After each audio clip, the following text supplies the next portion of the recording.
être naturellement distant?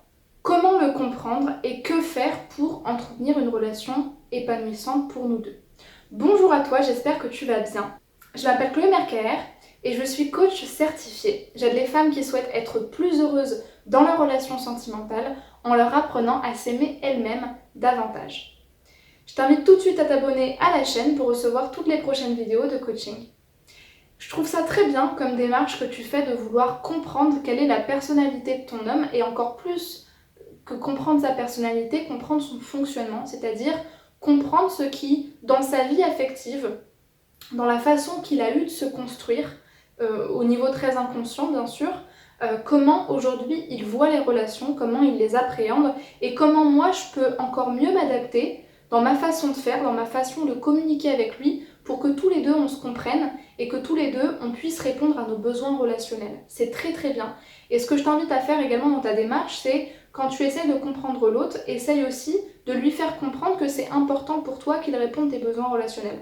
Donc je te le dis comme ça sous forme de petites alarmes, de petites notes, mais pense aussi à toi, pense aussi à tes besoins relationnels.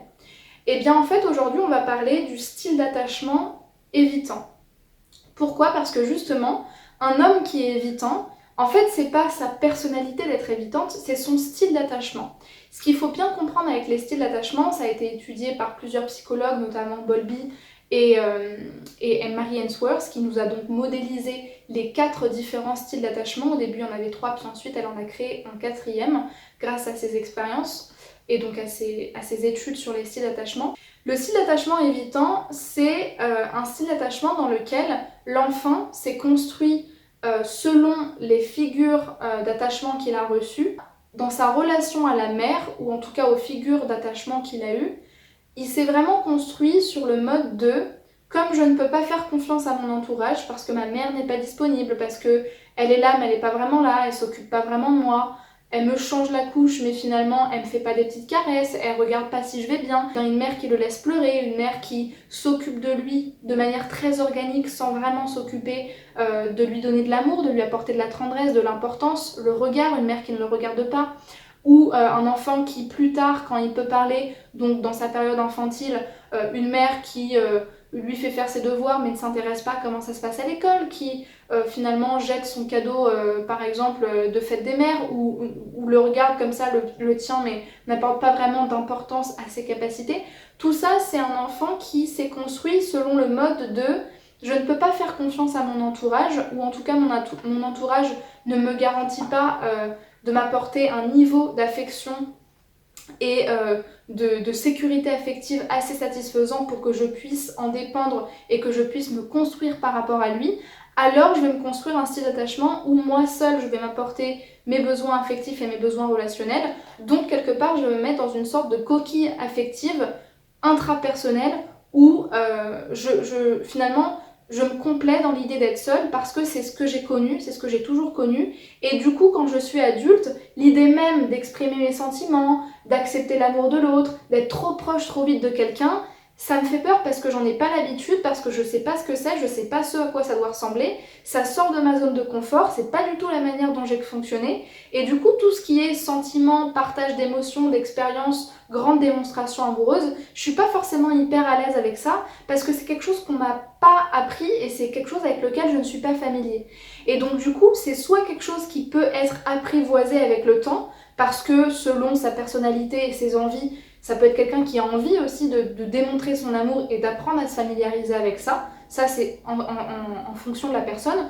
Ou alors, c'est une personne qui, dans vraiment son fonctionnement, parce que ça a été ancré en elle, a besoin d'entretenir une relation où peut-être que les choses seront moins démonstratives de manière trop intense ou moins parlées, parce que les mots peuvent créer aussi une certaine intimité que la personne, avec laquelle la personne n'est pas totalement à l'aise. Donc peut-être que trouver une autre façon de fonctionner et de démontrer son amour et sa complicité à l'autre sans parler et sans mettre l'autre dans un cocon comme ça où il faut que tu parles, il faut que tu m'exprimes, il faut que tu sortes des choses de toi. Peut-être que de trouver des alternatives de communication où vous trouvez la manière de parler à l'autre selon sa corde la plus sensible. Est-ce que c'est avec la danse? Est-ce que c'est avec la musique? Est-ce que c'est avec les poèmes? parce que c'est d'autres façons de mettre en mots. Est-ce que c'est avec les films? Est-ce que c'est avec des activités que vous allez faire ensemble? Des choses très basiques, comme par exemple, je sais pas moi, faire de la poterie. Je dis de la poterie ou du jardinage parce que c'est là que vous allez employer les mains, le physique, tout ce qui se touche et tout ce qui va s'exprimer par la création. En gros, l'idée, c'est de comprendre votre partenaire, d'être en empathie avec lui, de vous mettre à sa place, pas en jouant le psychanalyste, mais juste en vous disant, ok, je connais ça de son passé quand il était enfant, donc peut-être que je peux supposer qu'il a eu justement ce mode d'attachement-là. Je peux comprendre pourquoi il est évitant et du coup je m'enlève cette culpabilité de c'est à cause de moi, il m'aime pas et je le prends personnellement, mais juste je le comprends parce que ça se comprend de la manière dont il a été éduqué. Et du coup je comprends que pour lui, ses sentiments, ils s'expriment de cette manière-là. Je comprends mieux pourquoi il n'est pas tout le temps 4 heures au téléphone avec moi à me parler de plein de choses, mais peut-être que pour lui, quand il vient me chercher au travail ou qu'il fait attention que je sois bien rentrée ou que ci ou que ça, c'est sa manière d'exprimer les choses. Et que peut-être qu'il a besoin de son espace à lui. Donc c'est vraiment le comprendre sans faire des suppositions. Il s'agit vraiment de co-construire avec lui la connaissance que vous allez développer de son mode de fonctionnement au niveau sentimental.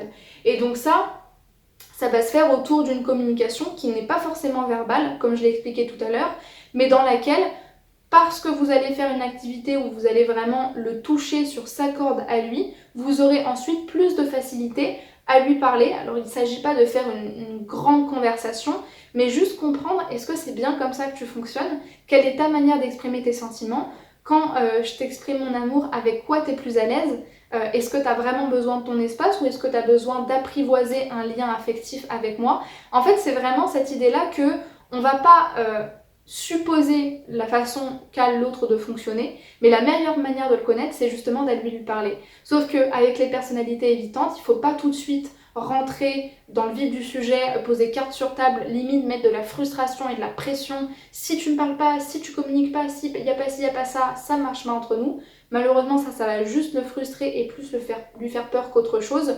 Parce que ça va trop vite, trop l'engager et trop le mettre sous pression, alors que lui, il a besoin de son espace. Mais justement, lui faire comprendre qu'on le comprend, qu'on lui laisse du temps, de l'espace, qu'on lui laisse le temps de venir à nous pour nous expliquer ce qui est important pour lui. Et ça a beaucoup plus de chances de justement créer ce lien-là, créer cette complicité qui va être nouvelle et qui va peut-être être plus profonde parce que justement, vous l'aurez compris, et lui, ça lui aura fait du bien de se sentir compris et donc de pouvoir s'exprimer dans la relation. J'espère que cette vidéo elle vous aura servi, qu'elle vous aura aidé. Si c'est le cas, abonnez-vous à la chaîne YouTube pour recevoir toutes les prochaines vidéos et laissez-moi un commentaire pour recevoir mes conseils et me partager vos expériences. Si vous souhaitez être accompagné en séance de coaching, vous avez un lien qui vous permet de réserver votre bilan sentimental offert. Ça se trouve dans la description de la vidéo. C'est uniquement pour celles qui veulent être accompagnées. Pour celles qui veulent recevoir tout mon contenu, qui veulent me parler en message privé sur les réseaux sociaux ou tout simplement avoir plus de conseils au quotidien, je vous invite à me suivre sur mes différents réseaux sociaux. Vous trouverez tout en description de la vidéo, vous avez vraiment tous mes liens.